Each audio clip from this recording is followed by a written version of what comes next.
In 1963, a researcher named Boker crouched in the grass on Bull Deer Island, Alaska, and counted every Aleutian Canada goose he could find.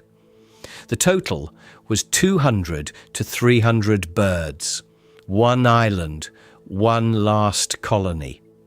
Because between 1750 and 1936, foxes had been put on more than 190 Aleutian islands to supply the fur trade, and the birds had nowhere left. 33 islands have since been cleared.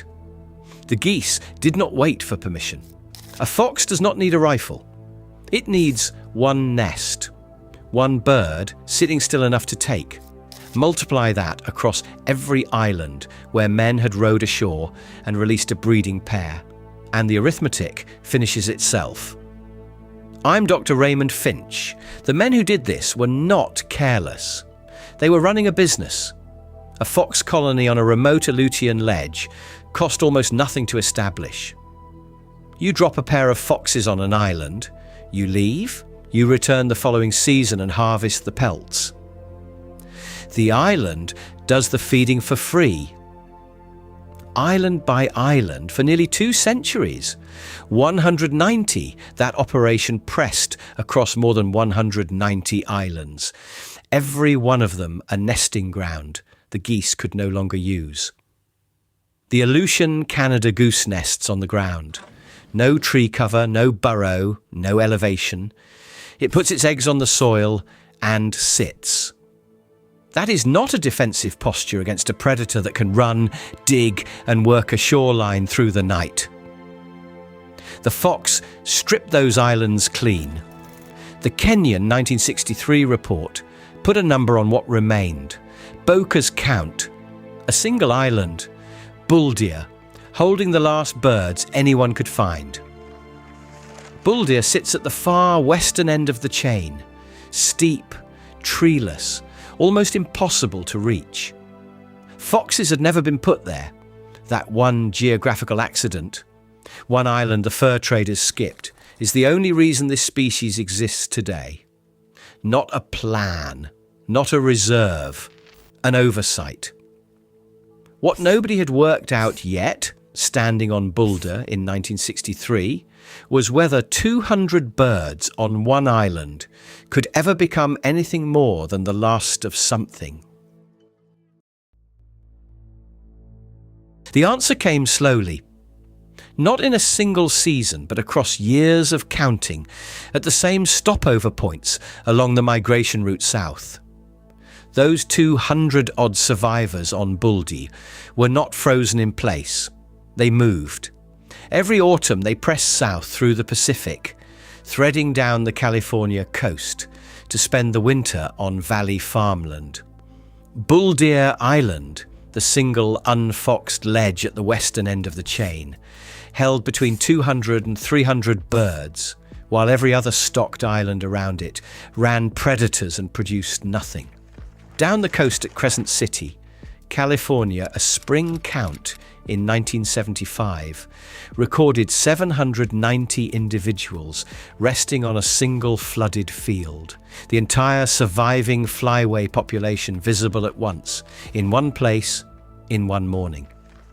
In the Sacramento Valley near Colusa, the same animals wintered on farm stubble, quiet enough that the fields barely registered their presence. And around Modesto, in the northern San Joaquin Valley, the wintering grounds that should have held thousands held almost nothing. The silence there echoing the same erasure the Aleutians had already done. 790 individuals. That was the whole flyway. Not a regional count, a complete count. The fur trade had not simply reduced a population.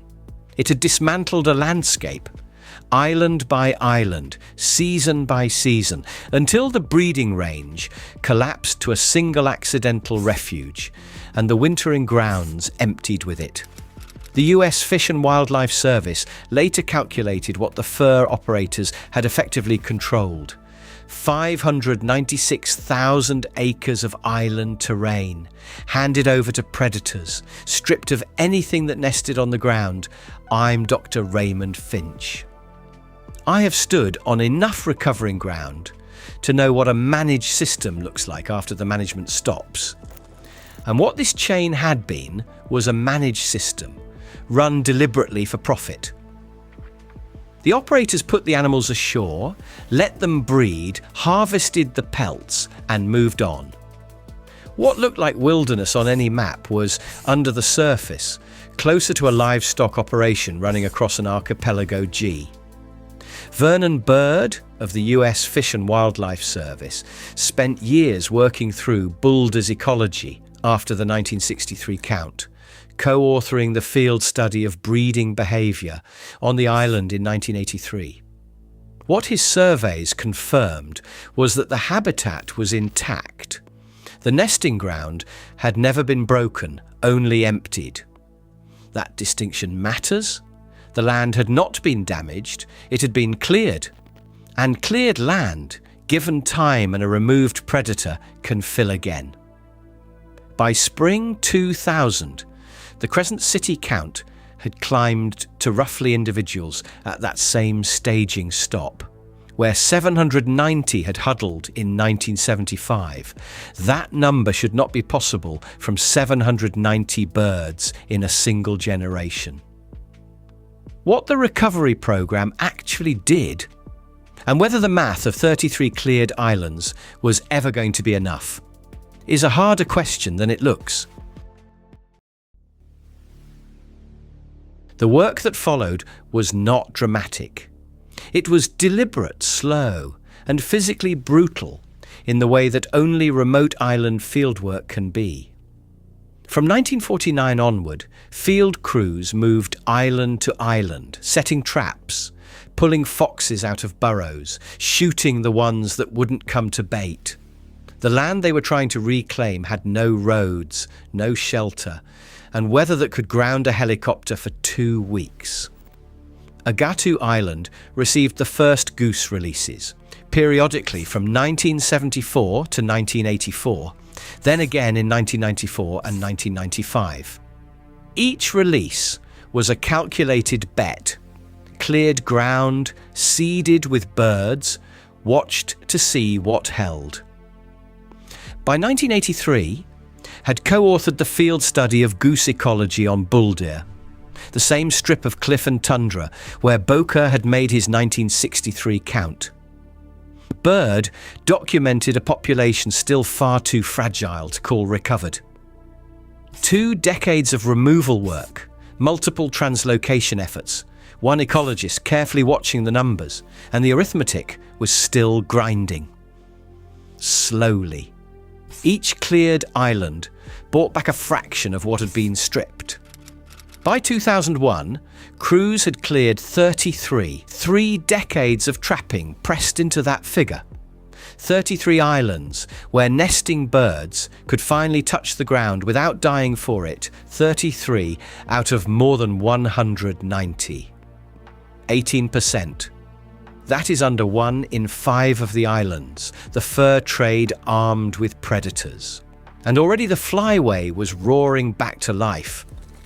That fraction, fewer than 1 island, cleared for every 5 the foxes had occupied, produced a flock that should not have existed.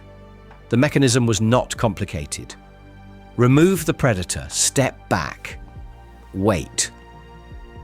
But more than 150 stocked islands still carried foxes by the time the goose was removed from the federal endangered list.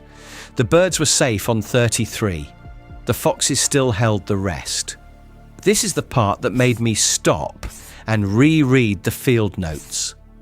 What the recovery proved was that you do not need to clear every island. You need to clear enough of them fast enough that the birds can rebuild before the math runs out on them.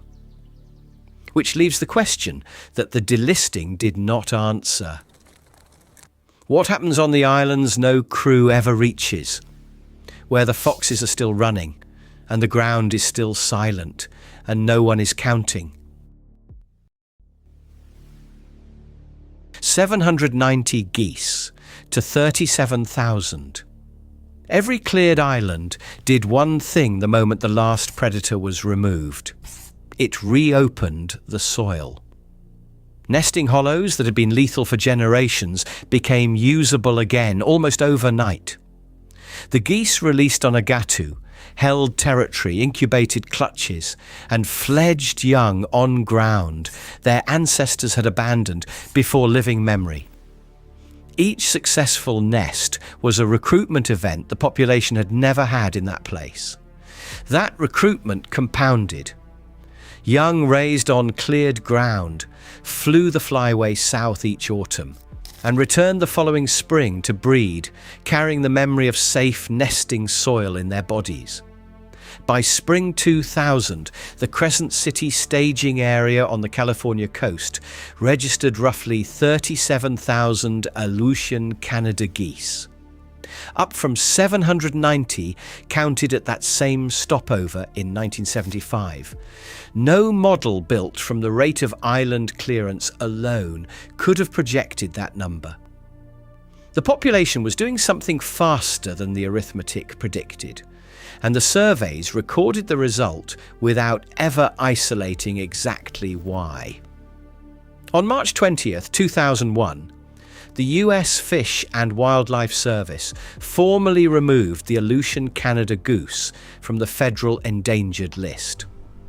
What Boca had counted as 200 to 300 birds on a single Aleutian cliff in 1963 had become a flyway presence measured in tens of thousands. Then the story moved somewhere nobody planned for. Tens of thousands of geese descending each winter on the flooded farm stubble outside Colusa do not consult a land use map.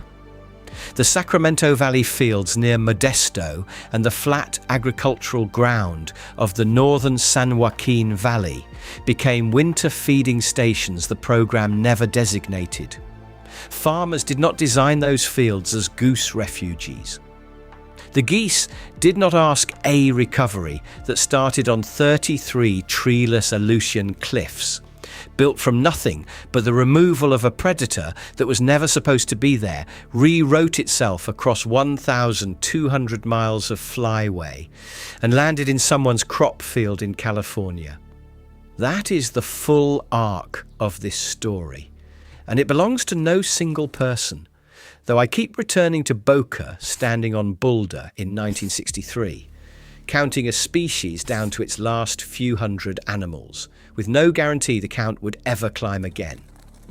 It did. Drop your region, and one species you have personally watched disappear from your area in your lifetime.